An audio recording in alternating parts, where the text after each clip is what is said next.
আসসালামু আলাইকুম ওয়া রাহমাতুল্লাহি ওয়া বারাকাতুহু।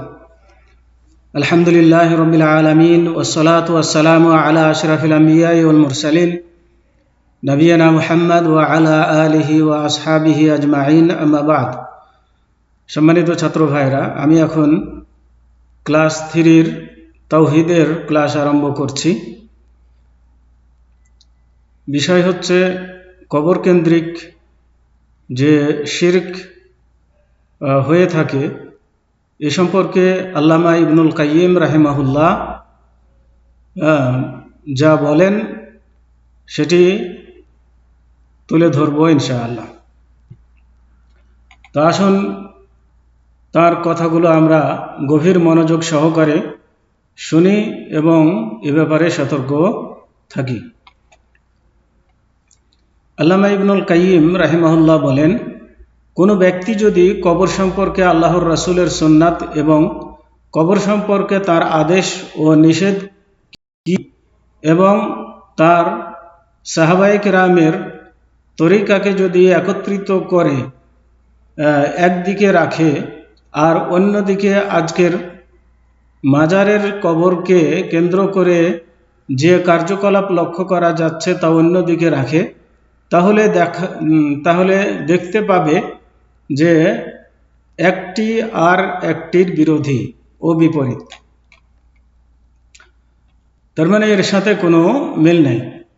রাসূলের কথা এবং সাহাবায়ে কেরামের আমলকে যদি একদিকে রাখা যায় তাহলে, আর বর্তমানে কবরকে নিয়ে যা কিছু হচ্ছে এটা যদি আর একদিকে রেখে তুলনা করা যায় তাহলে দেখা যাবে যে সম্পূর্ণ বিপরীত। দুটি একত্রিত হওয়া অসম্ভব। রাসূলুল্লাহ সাল্লাল্লাহু আলাইহি ওয়াসাল্লাম কবরের দিকে মুখ করে সালাত পড়তে নিষেধ করেছেন, অথচ আজ তারা কবরের কাছেই নামাজ পড়ছে। তিনি কবরকে মসজিদ বানাতে নিষেধ করেছেন, অথচ তারা তার উপরে মসজিদ বানিয়ে নিয়েছে এবং আল্লাহর ঘর মসজিদের অনুকরণে স্মৃতিসৌধ বানিয়ে নাম রেখেছে তীর্থ বা সমাবেশের পবিত্র স্থান। আল্লাহর রাসূল সাল্লাল্লাহু আলাইহি ওয়াসাল্লাম যেখানে কবরের উপর বাতি জ্বালাতে নিষেধ করেছেন, অথচ তারা সেখানে সার্বক্ষণিকভাবে আলোকসজ্জা ও বিদ্যুতায়নের ব্যবস্থা করেছে। রাসূলুল্লাহ সাল্লাল্লাহু আলাইহি ওয়াসাল্লাম কবরস্থানকে ঈদগাহে পরিণত করতে নিষেধ করেছেন, অথচ তারা ওই সমস্ত স্থানকে উৎসবস্থল ও অনুষ্ঠানে পরিণত করে সেখানে ঈদের দিনের ন্যায় কিংবা আরও ব্যাপকভাবে তারা মিলিত হয়ে থাকে। আল্লাহর রাসূল সাল্লাল্লাহু আলাইহি ওয়াসাল্লাম উঁচু কবরগুলিকে মাটির বরাবর করে দেওয়ার আদেশ করেছেন। যেমন সহিহ মুসলিমের হাদিসে আবুল হাইয়াজ আল আসাদি রাদিয়াল্লাহু তাআলা আনহু থেকে বর্ণিত, তিনি বলেন যে আমাকে আলী ইবনে আবি তালেব রাদিয়াল্লাহু তাআলা আনহু বলেন, আমি কি তোমাকে এক দায়িত্বপূর্ণ কাজে পাঠাবো না, যে কাজে নবী করিম সাল্লাল্লাহু আলাইহি ওয়াসাল্লাম আমাকে দায়িত্ব দিয়ে পাঠিয়েছিলেন। তা হলো যে তুমি কোনো প্রতিকৃতি নিশ্চিহ্ন না করে ছাড়বে না এবং কোনো উঁচু কবরকে জমির বরাবর না করে ছাড়বে না। তার মানে কোনো যদি মূর্তি দেখো তাহলে সেটাকে ভেঙে ফেলবে এবং যদি কোনো উঁচু কবর দেখো তাহলে সেটিকে মাটির সাথে সমান করে দেবে। এই নির্দেশ আলী রাদিয়াল্লাহু তাআলা আনহু আবুল হাইয়াজ আল আসাদিকে দিয়েছিলেন, আর এই নির্দেশটি রাসূলুল্লাহ সাল্লাল্লাহু আলাইহি ওয়াসাল্লাম আলী রাদিয়াল্লাহু তাআলা আনহুকে দিয়েছিলেন। অতএব বোঝা গেল যে উঁচু কবর করা এটা শরীয়ত সম্মত নয়। কবরকে উঁচু করে বাঁধানো এটা শরীয়ত সম্মত নয়। কবরকে নিচু করে রাখতে হবে, মাটির সমান বা সামান্য উঁচু করে রাখা, এটা হচ্ছে শরীয়ত সম্মত। আর বেশি উঁচু করে বাঁধা এটা শরীয়ত সম্মত নয়। অনুরূপভাবে মূর্তি নির্মাণ করা কোনো কিছুর, সেটাও শরীয়ত সম্মত নয়, বরং মূর্তিকে ভেঙে দেওয়ার নির্দেশ দিয়েছেন। কারণ এগুলো হলো মানুষকে শিরকের দিকে নিয়ে যাওয়ার মাধ্যম। সহিহ মুসলিমে আরও একটি হাদিসে সুমামা ইবনে সুফাই রাদিয়াল্লাহু তাআলা আনহু হতে বর্ণিত, তিনি বলেন যে আমরা ফজলা ইবনে উবাইদ রাদিয়াল্লাহু তাআলা আনহুর সঙ্গে রোম সাম্রাজ্যের বরোডস নামক স্থানে ছিলাম।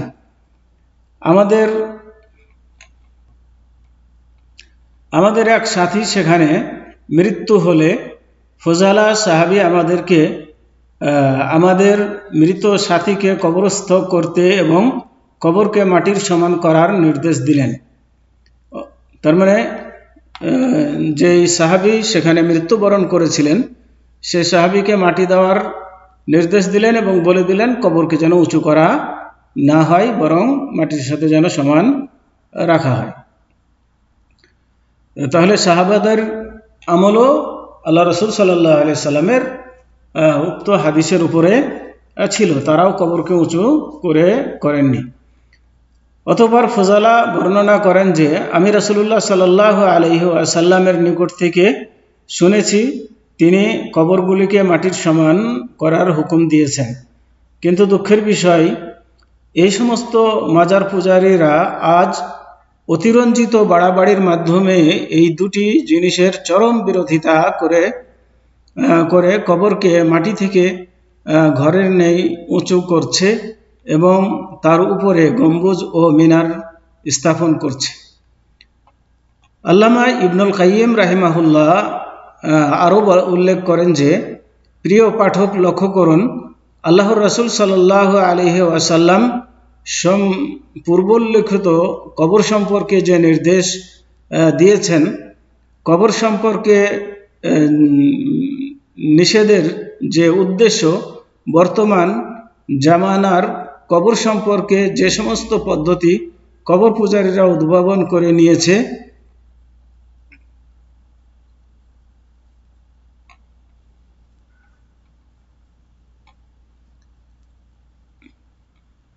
তার কোনো উদ্দেশ্যের মধ্যে বিশাল বৈষম্য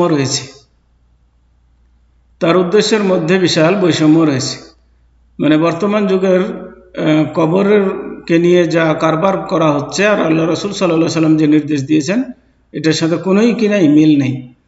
এ বিষয়ে কোনো সন্দেহ নেই যে এই সমস্ত শিরকি কার্যকলাপের মাধ্যমে দ্বীন ইসলামের মধ্যে যে ফাসাদ বা বিকৃতি হচ্ছে কারো সাধ্য নেই যে তা গণনা করে শেষ করতে পারে।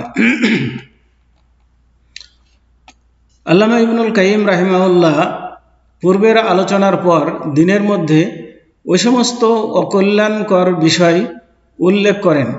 অতঃপর দীর্ঘ আলোচনার পর বলেন, আল্লাহর রাসূল সাল্লাল্লাহু আলাইহি ওয়াসাল্লাম কবর জিয়ারতকে শরীয়ত সম্মত করার উদ্দেশ্য হলো জিয়ারতকারী আখিরাতের কথা স্মরণ করা, মৃত ব্যক্তির জন্য দোয়ার মাধ্যমে ইহসান করা, তার প্রতি রহমতের জন্য দোয়া করা এবং তার জন্য আল্লাহর কাছে ক্ষমা ও অনুগ্রহ কামনা করা। কবর জিয়ারতের হচ্ছে এগুলো উদ্দেশ্য। কবর জিয়ারতের উদ্দেশ্য এমন নয় যে কবরের কাছে আমরা কিছু প্রার্থনা করব, কবরবাসীর কাছে তার কাছে কিছু পাবো, এরকম কোনো আশা নিয়ে যেন দোয়া করা না হয় বা তাকে মাধ্যম করে আল্লাহর কাছে প্রার্থনা করব, এমনটিও জায়েজ নয়, যাকে ওসিলা বলা হয়। এর মাধ্যমে জিয়ারতকারী নিজের ও মাইয়েতের উপর ইহসান বা অনুগ্রহকারীর মধ্যে শামিল হবেন। আজকের মাজার পূজারীরা মুশরিকরা যাবতীয় শরীয়তসম্মত পদ্ধতিকে পরিবর্তন করে দ্বীনের সম্পূর্ণ নিয়মের বিপরীত করে দিয়েছে। যেমন তারা কবর জিয়ারতের মূল উদ্দেশ্যকে বাদ দিয়ে মৃত ব্যক্তির সাথে শিরক সাব্যস্ত করে মৃত ব্যক্তিকে বিপদে ডাকা, মৃত ব্যক্তিকে মাধ্যম করে দোয়া করা এবং নিজেদের উদ্দেশ্য হাসিলের জন্য মৃত ব্যক্তির কাছে সওয়াল করা, তার কাছে বরকতের আশা এবং শত্রুর বিরুদ্ধে বিজয়ের আবেদন ইত্যাদি। এগুলো সবগুলোই যেগুলো করা হচ্ছে এগুলো সব শিরকি কাজ। এর ফলে তারা নিজেদের ও মৃত ব্যক্তির জন্য ক্ষতি করেছেন, নিজেরও ক্ষতি করছেন, মৃত ব্যক্তিকেও ক্ষতির মধ্যে ফেলছেন। কেননা মৃত ব্যক্তির জন্য আল্লাহর মাগফিরাত ও অনুগ্রহ কামনা করা অবশ্যই শরীয়ত সম্মত, তবে এই সমস্ত শিরকি কর্মকাণ্ডের মাধ্যমে মৃত ব্যক্তির মাগফিরাত থেকে মাহরুম হয়ে থাকেন। যেখানে মৃত ব্যক্তির জন্য মাগফিরাত কামনা করা দরকার ছিল, সেখানে মৃত ব্যক্তির জন্য মাগফিরাত না কামনা করে মৃত ব্যক্তির কাছেই তারা সাহায্য প্রার্থনা করে শিরকি কাম করে নিজেও ক্ষতিগ্রস্ত হচ্ছে এবং মৃত ব্যক্তির যেটা হক বা পাওনা ছিল সেটা থেকেও তাকে বঞ্চিত করা হচ্ছে। পূর্বের আলোচনা থেকে স্পষ্ট জানা গেল যে মাজারের উদ্দেশ্যে নজর নিয়াজ ও কোরবানি পেশ করা বড় শিরকের অন্তর্ভুক্ত। তার মানে এগুলো ছোটোখাটো শিরক নয়, বরং বড় শিরক। যে শিরক করলে মানুষ ইসলাম থেকে বেরিয়ে যায়, মুসলমান থাকে না। পূর্বের আলোচনা থেকে স্পষ্ট জানা গেল যে মাজারের উদ্দেশ্যে নজর নিয়াজ কোরবানি পেশ করা বড় শিরকের অন্তর্ভুক্ত। এর প্রধান কারণ হলো যে তা আল্লাহর নবীর সুন্নাত বা শিক্ষার বিপরীত কাজ। কোথাও কবরের অস্তিত্ব পাওয়া গেলে তার উপর কোনো প্রকার ভবন নির্মাণ ও মসজিদ প্রতিষ্ঠা করা যাবে না। কেননা যখন তার উপরে গম্বুজ নির্মিত, তার কাছাকাছি মসজিদ ও মাজার নির্মিত হলে জাহেল লোকেরা মনে করবে যে তাতে সমাহিত ব্যক্তির উপকার বা ক্ষতির অধিকারী, সমাহিত ব্যক্তি উপকার করার বা ক্ষতি করার অধিকারী। এই মনে করে তারা সেখানে নজর নিয়াজ ইত্যাদি দিবে, যার মাধ্যমে তারা শিরকে লিপ্ত হবে। এবং তাদের কাছে যারা বিপদে সাহায্যের প্রার্থনা করে তারা তাদেরকে সাহায্য করেন এবং তাদের কাছে যারা শরণাপন্ন হয় তারা উদ্দেশ্য পূর্ণ করেন। এ ধরনের কথা তারা মনে করে তাদের কাছে সাহায্য চায়।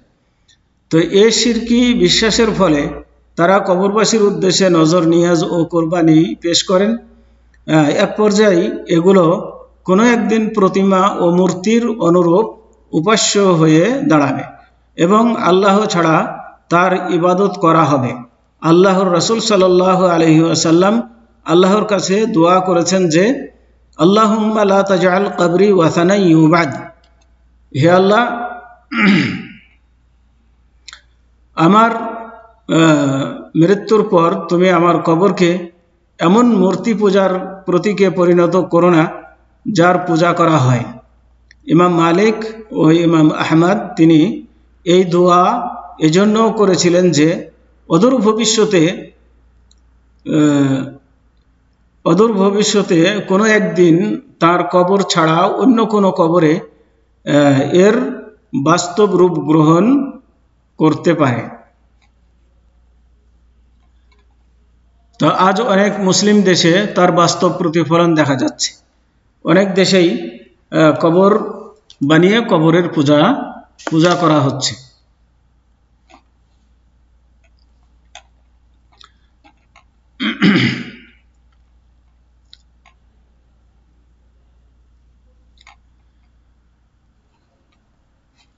তবে আল্লাহ পাক তার রাসূলের দোয়ার বরকতে তার কবরকে এ সমস্ত শিরকি কার্যকলাপ থেকে সুরক্ষা করেছেন।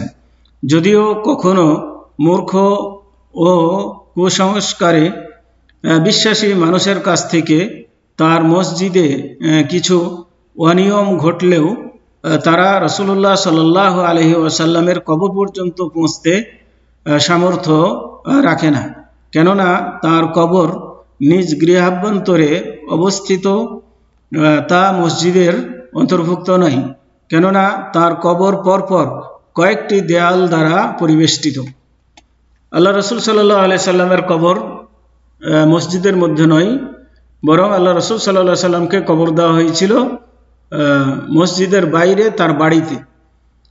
অতএব কেউ যেন এটা ধরে না নেয় বা মনে না করে যে রাসূলের কবর তো মসজিদে, অতএব আমরা মসজিদে কবর নির্মাণ করতে পারি, এমন যেন ধরে না নেয়। এবং আল্লাহ রাসূল সাল্লাল্লাহু আলাইহি সাল্লামের কবর কয়েকটি দেওয়াল দ্বারা ঘেরা আছে, যা মসজিদ থেকে সম্পূর্ণ আলাদা। আল্লামা ইবনুল কাইয়িম রাহিমাহুল্লাহ তাঁর নুনিয়া নামক কিতাব কবিতায় এ সম্পর্কে একটি কবিতা উল্লেখ করেছেন। তিনি বলেন যে ফাস্তাজাবা রব্বুল আলামিন দুআআহু ওয়া আহাতাহু বিসালাসাতিল জুদরানি,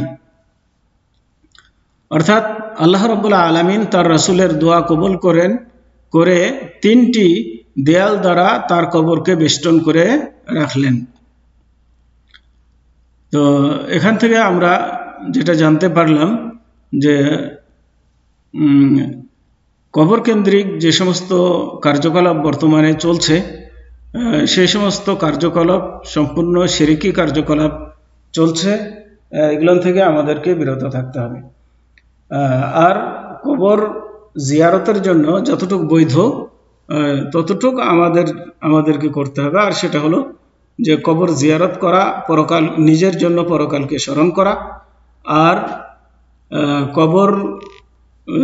কবরবাসীর জন্য দোয়া ইস্তেগফার করা। আল্লাহ রাব্বুল আলামিন যেন তাকে ক্ষমা করেন, তাকে ভালো পজিশনে রাখেন, এই সমস্ত দোয়া করা।